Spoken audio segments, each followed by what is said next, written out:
All right, let's dive in. Today, we're opening up our body's own internal pharmacy. We're going to look at the amazing and sometimes confusing world of medications that manage the, let's say, traffic flow in our digestive system. Look, we've all been there, right? That feeling where you're desperately looking for a way to either get things moving or slow them way down. But have you ever stopped to think about how those little pills and potions actually work their magic? Well, that's what we're here for. We're going to break down the science behind the go button, the stop button, and even the calm button for your gut. So first up, let's talk about hitting that go button. Laxatives are everywhere. You see them in every pharmacy. But here's the thing. They are not all created equal, not even close. They all have the same goal, relieving constipation, but they take very different roads to get there. Let's start with what you might call the gentlest approach, bulk-forming laxatives. The easiest way to think about these is to picture a sponge. Their whole job is to soak up water inside your intestine. This adds weight, it adds mass, and it softens everything up, making it a whole lot easier to pass. Now, what's really cool is how natural this process is. See, these laxatives aren't forcing anything. They absorb water, they create this gel, and that increases the volume inside. That extra bulk gently stretches the intestinal walls, which then triggers your body's own natural, wave-like contractions to get things moving. It's really more of a gentle nudge than a hard push. And because they're so gentle, they're often the go-to for long-term management. You'll see them recommended for chronic constipation or for people with IBS who need to improve their regularity. They're also super useful after surgery or after having a baby, times when you absolutely want to avoid any straining. But they're not perfect. There are some side effects, and a really easy way to remember them is with the mnemonic blood. B is for bloating, which can happen. L is for a lack of water intake, and this one is so important. O stands for obstruction risk. You have to drink a ton of water with these, otherwise they can literally cause the blockage they're supposed to prevent. The second O is for their slow onset, and D is for delayed effect. Don't expect immediate results. These can take up to 3 days to work. Okay, next up, osmotic laxatives. If the bulk formers were sponges, think of these guys as powerful water magnets. They work by pulling water into your colon from all the surrounding body tissues. It's all based on a simple scientific principle. Where salts and sugars go, water is sure to follow. So here's how it works. The laxative creates this environment inside your colon that has a higher concentration of particles than the tissue around it. So what happens? Water rushes in from those tissues to try and balance things out. This flood of water softens everything up and increases the volume, which naturally stimulates movement. It's a really clever way to rehydrate and get things going from the inside out. Now, because this water-drawing effect is so powerful, these are used for more heavy-duty situations. They can give you much faster relief for a bad case of constipation, and they're the standard for when you need to, completely clean out before a procedure like a colonoscopy. Some types are even used to help treat serious liver disease by flushing toxins out of the body. And the side effects, well, they're pretty much what you'd expect when you have all that extra water and activity going on in your colon. Just remember the mnemonic, G-A-S. G is for gas and bloating. A is for abdominal discomfort or cramping. And S is for soft stool. Or, if you take a bit too much, you guessed it, diarrhea. And now we get to the most direct, no-nonsense approach of them all. Stimulant laxatives. These are the drill sergeants of the gut. They don't suggest movement. They don't gently encourage it. They flat out order it by directly poking the nerves in the colon wall. Their method is, well, pretty aggressive. They actually irritate the lining of the intestine.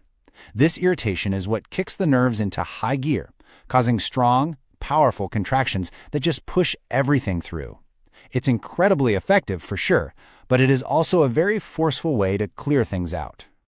Because they are so powerful, you only use these for specific situations. We're talking acute, really severe constipation, sometimes as part of a bowel prep, and they can be a big help for opioid-induced constipation. But look at that warning right there. It is so important. Short-term use only. Your digestive system can actually become dependent on them to function, and you do not want that. So you've got to be careful with these, which brings us to our next mnemonic, C-A-R-E-S. C is for the cramping they almost always cause. A is for the very real risk of addiction or dependency. R is for rectal irritation. E is for electrolyte imbalance, especially with long-term use. And S is for severe diarrhea if you overdo it. Okay, so let's do a quick recap of our go buttons. Bulk forming, slow and gentle, best for just maintaining regularity. Osmotics, much faster, great for acute relief or that pre-procedure prep. And stimulants, the fastest and most powerful, really only for severe short-term situations.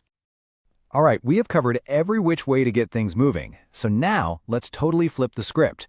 What happens when things are moving way, way too fast? It's time to talk about hitting the stop button. Welcome to the world of antidiarrheals. One of the biggest players in this category is a class of drugs called opioid agonists. Loperamide is the one you probably know. Now, don't let that word opioid freak you out. Yes, these drugs work on the same receptors in your gut that cause constipation as a side effect of painkillers, but, and this is key, they are specifically designed not to cross into your brain, so they don't have the same effects. They basically just tell your intestines to take a break and slow down those contractions. And then, of course, there's the famous pink stuff, bismuth subsalicylate. This stuff is a true multitasker. First, it coats and protects your stomach lining. Second, it's actually got some mild antimicrobial properties, which is why it can help with things like traveler's diarrhea. And third, that salicylate part, which is related to aspirin, helps reduce inflammation. It's like an all-in-one remedy for an upset gut. And this leads to one of the wildest but totally harmless side effects in all of medicine. The bismuth in the medicine can mix with the tiny amounts of sulfur in your saliva and your gut, and it forms something called bismuth sulfide, which is black. So, it can temporarily turn your stool and even your tongue black. Yes, really. It looks super weird, but it's absolutely nothing to worry about. Okay, so we've moved beyond the simple go and stop buttons. Now let's talk about something more complex, the calm button. These are the medications for chronic conditions like inflammatory bowel disease, or IBD, and irritable bowel syndrome, or IBS. Here, the goal isn't just about speed, it's about managing the root causes, like inflammation and muscle spasms. With IBD, you're dealing with an autoimmune condition, so the real goal is to calm down an overactive immune system. And there are two main ways to do that. On one side, you have immunosuppressants. Think of these like a shotgun. They broadly dampen the entire immune response. On the other side, you have biologics. These are more like a sniper rifle. They are engineered to hunt down and target very specific molecules that cause inflammation. It's a much more precise way to control the disease with fewer side effects. And for the awful cramping that often comes with IBS, there are antispasmodics. Their job is pretty simple, but incredibly effective. They just tell the muscles in your gut to relax. They block the nerve signals that tell those muscles to contract and spasm, which can bring huge relief during a painful flare-up. So there you have it. 4 major categories of drugs that act as the go, stop, and calm buttons for our entire digestive system. We've gone from the super gentle nudge of a bulk-forming laxative all the way to the high-tech precision of a biologic drug. And that really brings us to our final thought for today. These medications, they're incredible. They are powerful tools that give relief to millions of people every single day. But their popularity, how common they are, also makes you wonder, doesn't it? When you think about how our modern diets are often so low in fiber, the very thing that bulk-forming laxatives are designed to mimic, what does our reliance on this internal pharmacy really say about the broader challenges to our digestive health today? It's something to think about, for sure. Thanks for watching.